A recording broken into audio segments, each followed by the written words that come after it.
Virginia Giuffre's brother, Sky Roberts, and his wife, Amanda, join us now. I'm deeply appreciative for your time. I would just like to both ask you this.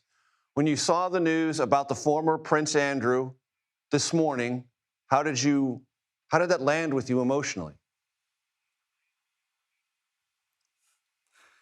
I would say initially, I mean, we had this just like boost of adrenaline that it almost felt surreal. It didn't feel like this moment would come at any point. And we got a call at 3 a.m. from Virginia's longtime friend and publicist, Deanie von Muffling. And, it hit me all at once there. And I went to Amanda and she's like, go back to sleep. And I go to Amanda and I'm like, Andrew's been arrested. And she just like flung out. And then, following that boost of emotion or that boost of joy, really vindication for Virginia. I mean, I could tell you it's been kind of an up and down day. We've had a lot of a mix of emotions. I found myself crying in a restaurant earlier for really no other reason than just that we miss her. We wish she was here to see this. And this is a day for her survivor sisters. This is a day that they were wanting for a long time. And I think it gives a little bit of vindication to her and to her survivor sisters. Amanda, I want to hear your voice on that as well. Yeah, shock. It's 3 a.m. and I was like, what? I asked again, just to be clear, like what I was hearing Sky say. And, in that moment, when something like this happens, we would have been calling Virginia and screaming and rejoicing with her. And so the flood of that like mixed emotion, we've had some really rough moments today, but we also want to continue on the path of victory. We want to take this as a win and keep pushing forward. Either one of you can take this, but for my audience's benefit, I know it had to have felt when Virginia was alive that she was up against almost an impossible foe in the British monarchy, and that then Prince Andrew was untouchable, and yet she continued to make the allegations, and bravely so. Talk to us about what that process was like as you knew it through her eyes and you felt it being so close to her. It was difficult. I mean, she had to come forward at times where everybody was basically trying to call her a naysayer, that she wasn't telling the truth. And I think now that you're seeing the files come out, you can see that's quite the opposite. We're incredibly proud of her. And there's one moment that really resonates in my mind. And I remember the moment where she said, he knows what he did. I know what he did. And there's only one of us telling the truth. And I know that's me. And that keeps resonating in my head today. And it has for the past weeks, because we're seeing her as a truth teller now.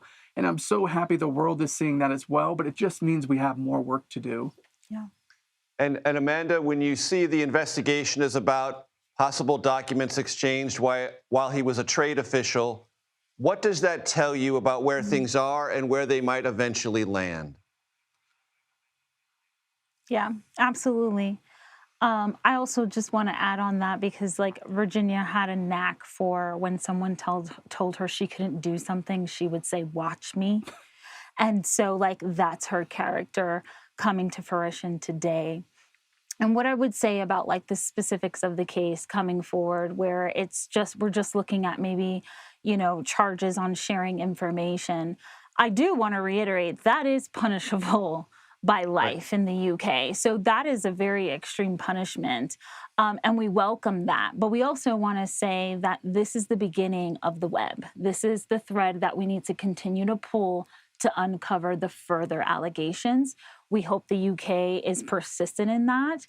And we know that if they really follow this trail, they will get there as well. And we're expecting the same acts to happen here in the United States. And it's been very shameful to not see that come from our own government. Sky, I'd like your thoughts comparing and contrasting so far the reaction in the United Kingdom as compared to the reaction in the United States. Yeah. Yeah, I said it before. I commend the king. I truly do. It's got to be incredibly difficult to be in the position he's in right now. And the fact that he's created an open space for the investigation to acknowledge survivors, but also just acknowledge that other crimes may have been committed. If you were capable of committing this crime, what other crimes could you have committed? And these files are very telling. But then on the opposite side, you have our own administration here basically telling the American public that, we're going to move on from this. And the reality is that the American public is screaming back at them, along with survivors and our survivor sisters, saying, well, you might be ready to move on, but we're not. And so it's just, the contrast is so stark. And we're at a crossroad here. I mean, this could be a huge stain, not just, we challenged the royal family before, and this could be a stain there, but this is a stain on American history. Are we're really gonna protect predators when in plain eyes, you're telling us what we see with our eyes and we hear with our ears, that's not real? That's gaslighting, right? At its very fullest. And so if you read the files, and I'm sure you have, there's so many moments where it's disgusting. You can tell clearly that the person behind that redacted name is clearly implicated. That person needs to be investigated by our DOJ and by the President of the United States and its administration. Amanda, how much confidence do you have that will happen, that those investigations will be launched, and that accountability, criminal or civil, will be realized? To say particularly in this specific Department of Justice and Pam Bondi, I have very zero confidence in her. The fact that we were sitting 3 feet away and she couldn't even turn around to acknowledge us. But what I will say is this, is now that we have the power, we have seen what they are willing to do and not do. And so this is actually our choice. We need to look at our representatives. We need to look at Congress to take whatever actions necessary to keep pushing this forward. It must be uncovered.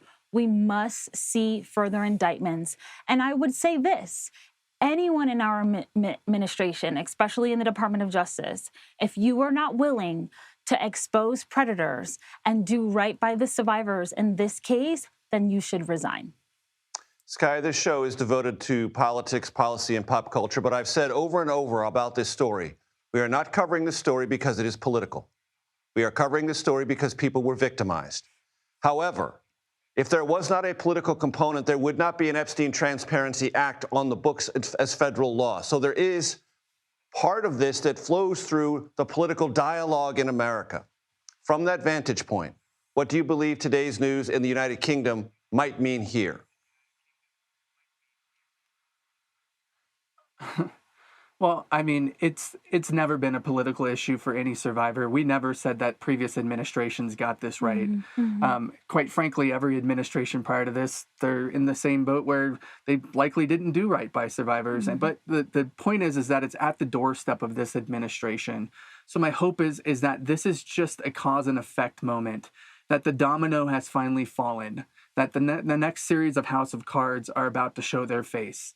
Like, we have to take action out for this. And the way that the UK responds, the way that they treat this investigation is going to set the tone for the rest of all of the other investigations that are going to take place.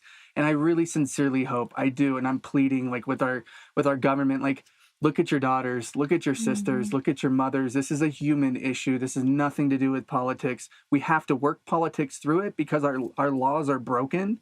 They're broken for survivors. They're broken for sexual abuse. So we have a lot of change politically to do there.